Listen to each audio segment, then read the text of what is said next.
Today I'm breaking down a cool little rhythm jam by Joe Bonamassa, and he does this to set himself up to play some cool solo lines, which I am going to do in another lesson. I'm currently transcribing everything in this video.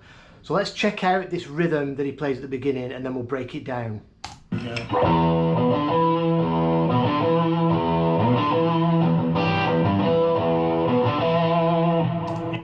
Right, so it's E minor pentatonic.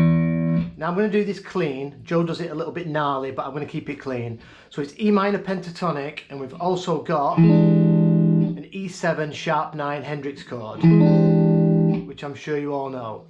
So we start off open E, and then we're going to come in. I've showed it sliding from the 5th fret to the 7 on the low E. You can just play it from the 7th fret if you want. I think Joe varies it a bit. So the first part of the riff, we're going to slide in 5 to 7 after the open E, and then we're going to go 5 7 on the A string. Now this 7 here is our root again, so we've got root to the root. So this 5 is the flat 7 to the root, and then we repeat.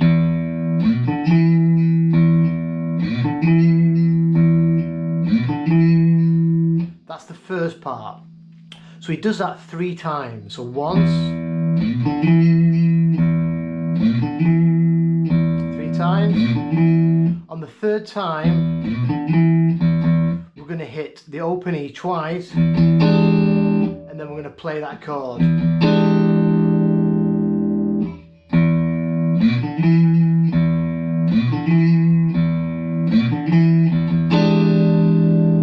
Straight after that,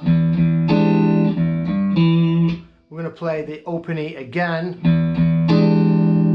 and then we're going to grab the 3rd fret, minor 3rd of E minor pentatonic, and then we're going to play the 2nd fret of the D string, which is the root again.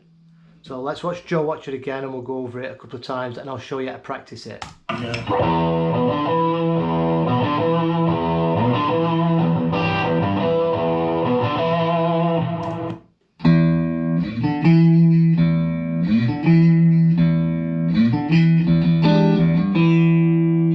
So to practice it, I would break it down into 3 little parts.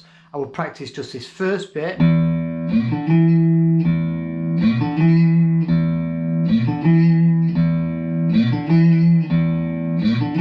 That is a cool riff in itself.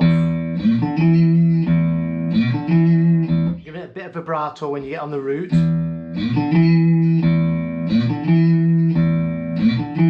And then I would get that down, and then I would just practice hitting the root twice and then playing the E7 sharp 9 Hendrix chord. I'm muting this high E automatically because we've got our pinky on this 8th fret of the B, and I'm muting the high E, so we can just whack all them chords. You can give it a bit of vibrato if you want. You know, it's a bit Purple Haze. And then we kind of answer that with this little riff to finish with. So a good practice.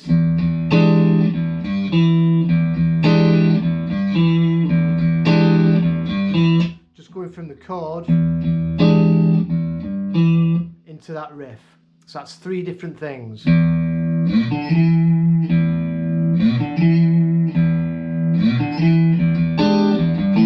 Oops, sorry.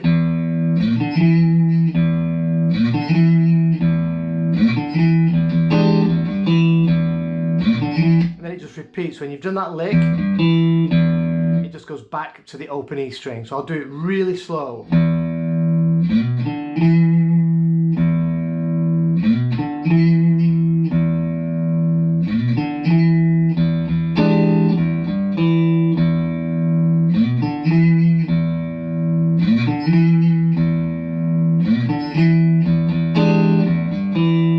So it's a really good practice to do them separately, and you know, always, as I say with everything, you've got to do it really slow if you want to get quicker.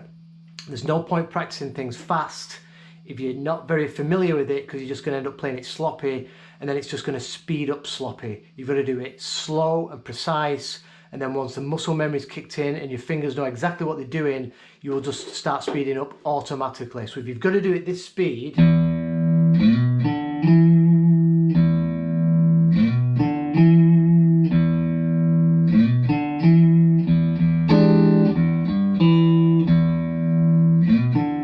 do it that speed. Don't do one little bit of it fast and then one little bit slow. Keep it, if you're going to do it slowly, you've got to slow the whole thing down.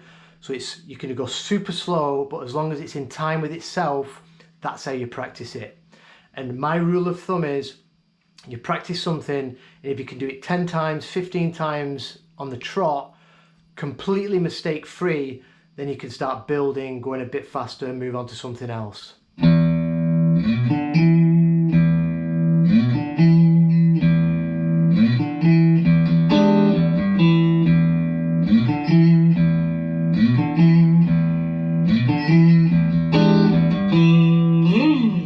So thanks for watching. I'll put this tab, it's only a tiny one, on my Patreon page along with the video. And like I said, I'm going to break down the rest of this video. I'm currently getting through some of the tabs. I'll put a link to this video in the description so you can see how he sort of sets himself up to do all this improvising after this jam.